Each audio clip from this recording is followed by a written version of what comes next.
So before we get started, I just wanted to let you guys know here, I've gone ahead and opened up a Gumroad account, and you can come here and you can actually get the photo that I'm using in the tutorial. So if you want to get that, you can come here and you can say, I want this. I've left it at a name a fair price option, so if you want to get the photo for free, you can, although it does take me quite a bit of work to come up with and edit and film all of these tutorials. So I've set a fair price at $5, but of course any amount is helpful. So I really would appreciate any support there.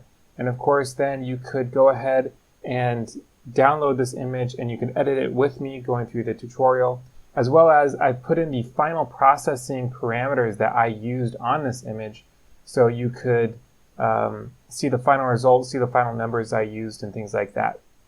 So I just wanted to let you guys know that that option is there. The link is in the description down below. And thank you so much. Now let's get on with the tutorial. Hey everybody, and welcome to this Rawtherapee tutorial. Thank you guys so much for watching, and if this video helps you out, I'd really appreciate a like or a subscribe. Now today we're going to be talking about how to edit photos like the great Peter Mckinnon. And if you've been on YouTube at all and you've been looking at photography stuff, just like I have, you've probably seen quite a few of his videos. I know for me, when I was just getting started, his stuff was really helpful. I still watch his videos because I find his work inspiring. And so I thought I would take a few photos that are kind of similar to his and maybe edit them kind of using his style. So the first thing that I have to do before I even think about this is I headed over to his Instagram, or maybe I would go and watch a couple of his videos and really look at what his style is. The first thing that I noticed with his style is he's all about the pose.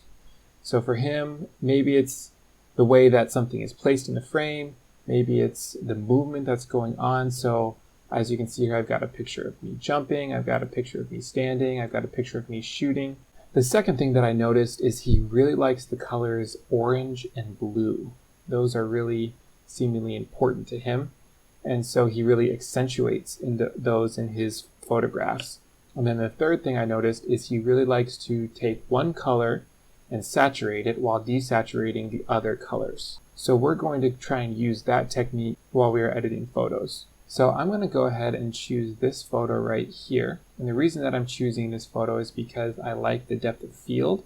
I like the foreground, the midground, and the background.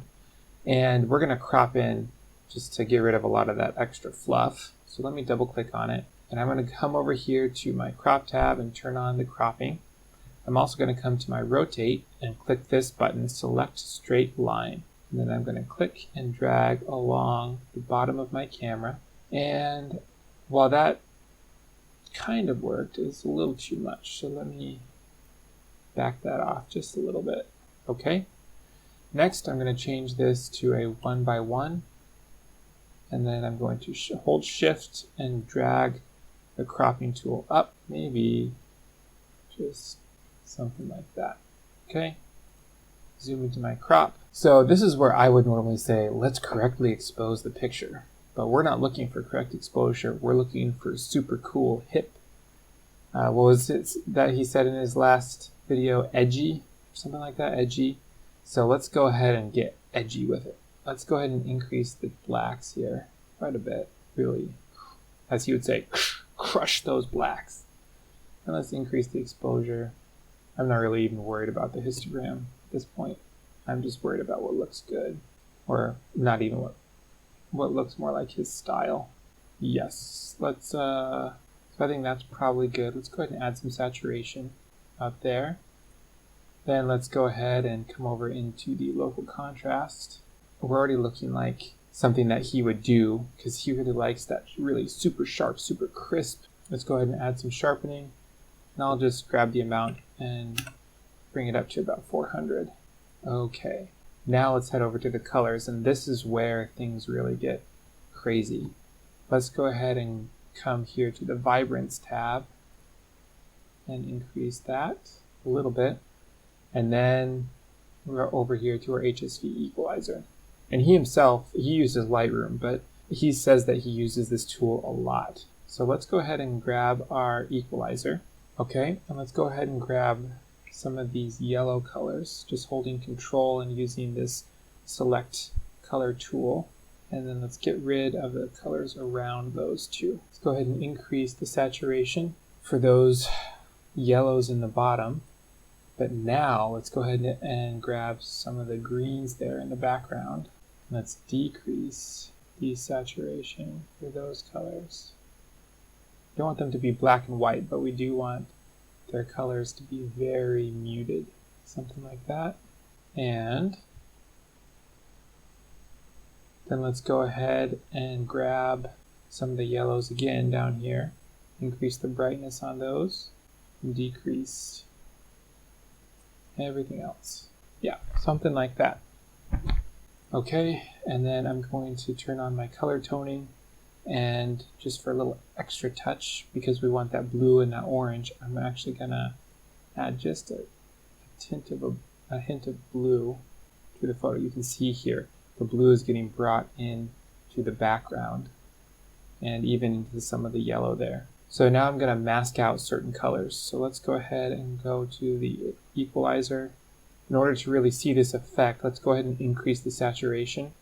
And let's choose this color here. Now I'll turn on the show mask. And let me grab this and bring it down. Grab this and bring it down. Basically what I'm looking for. So you can see that everywhere that is yellow is receiving our color toning here. So I've actually done the wrong thing. I need to invert my mask. So let's go ahead and pull this one down. Then push this up a bit higher. And then let's go ahead and add quite a bit of mask blur. And of course my saturation is way too high. So let's bring that down. Maybe decrease the power. Okay, so this is our final project. I hope that this has been helpful for you. Again, if you've made it this far, I really appreciate it. Please drop a like or a subscribe. That would really be helpful. And I will see you next time.